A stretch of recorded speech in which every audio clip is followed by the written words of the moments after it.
KH Abdurrahman Wahid, Gus Dur, dimaksudkan dari tampuk kekuasaan Presiden RI. Gus Dur dilengsarkan dari jabatannya oleh Majelis Permusyawaratan Rakyat, MPR, RI selaku lembaga tertinggi negara saat itu melalui sidang istimewa. Padahal, dia baru menjabat sebagai presiden selama 21 bulan, terhitung sejak 20 Oktober 1999. Pelengseran Gus Dur terasa mencekam.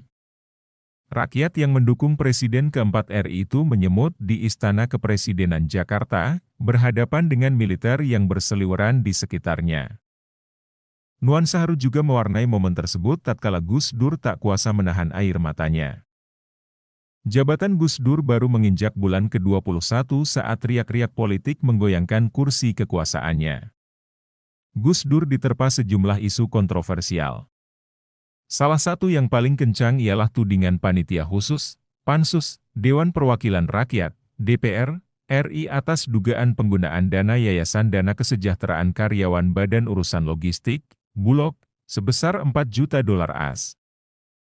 Situasi politik makin memanas hingga akhirnya MPR mengagendakan sidang istimewa digelar pada 23 Juli 2001. Mendengar kabar ini, jelang tengah malam 22 Juli 2001, Gus Dur mengadakan pertemuan dengan salah seorang wakil sekretaris jenderal, Wasekjen, pengurus besar Nahdlatul Ulama, PBNU, Mas Duki Baidlawi dan 7 ulama sepuh di Istana Negara. Dikutip dari laman resmi PBNU, pertemuan kala itu berlangsung hikmat dan penuh haru. Gus Dur tak kuasa-kuasa menahan air matanya.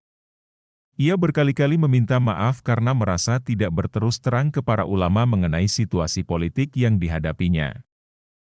Tangis suami Sinta Nuriyah ini pecah bukan karena lemah menghadapi situasi politik saat itu.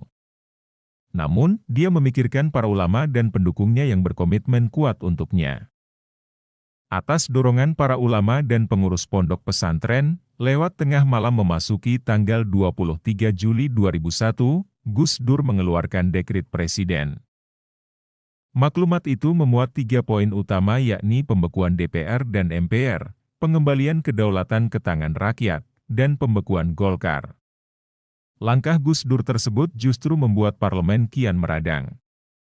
Dekret itu tak memperoleh dukungan. Akhirnya, melalui sidang istimewa MPR yang dipimpin Amin Rais pada 23 Juli 2001, Gus Dur resmi dimakzulkan. MPR menarik mandat yang diberikan kepada Gus Dur dan menetapkan Megawati Soekarnoputri sebagai pengganti presiden. Jelang pelengserannya, Gus Dur dibanjiri simpati para pendukung. Di sejumlah daerah, simpatisan Gus Dur bahkan membentuk pasukan berani mati jika presiden keempat itu diturunkan. Laporan Kompas menyebutkan bahwa ada 300.000 relawan berani mati yang siap berangkat ke Jakarta untuk membela babak pluralisme tersebut. Namun, kala itu Gus Dur menahan masanya. Dia tidak mau ada kerusuhan, apalagi pertumpahan darah sesama anak bangsa. Putri sulung Gus Dur, Alisa Wahid, pernah mengungkapkan kesaksiannya ketika detik-detik jelang pelengseran Gus Dur. Dia bilang, sebelum sidang istimewa digelar MPR, ratusan moncong Panser TNI sudah mengarah ke istana. Gus Dur pun meminta Alisa untuk membawa Sinta Nuriyah dan adik-adiknya pulang ke kediaman di Ciganjur, Jagakarsa, Jakarta Selatan. Dia mengaku tak bisa tenang jika keluarganya tetap berada di istana. Apalagi, cucu pertama Gus Dur yang tak lain adalah anak Alisa, baru berumur 40 hari. Namun, Alisa enggan meninggalkan ayahnya. Dia dihantui kisah Bung Karno yang diasingkan dan sulit bertemu keluarga jelang akhir kekuasaannya. Gus Dur dan putrinya pun berdebat sampai-sampai Alisa menangis karena tak mau pergi. Lega, kekhawatiran Alisa rupanya tak jadi nyata. Kala itu, rakyat bahkan berbondong-bondong ke istana untuk melindungi ayahnya. Rakyat membanjiri istana, bertekad lindungi Gus Dur. Lalu beliau umumkan akan keluar istana, tutur Alisa. Di hari pemakzulan, rakyat pula yang akhirnya mengawal Gus Dur angkat kaki dari istana presiden. Besoknya rakyat menjemput dan mengawal beliau lewat pintu gerbang depan istana, menuju panggung rakyat di Monas. Kalah politik, tetap bermartabat, kenang Alisa.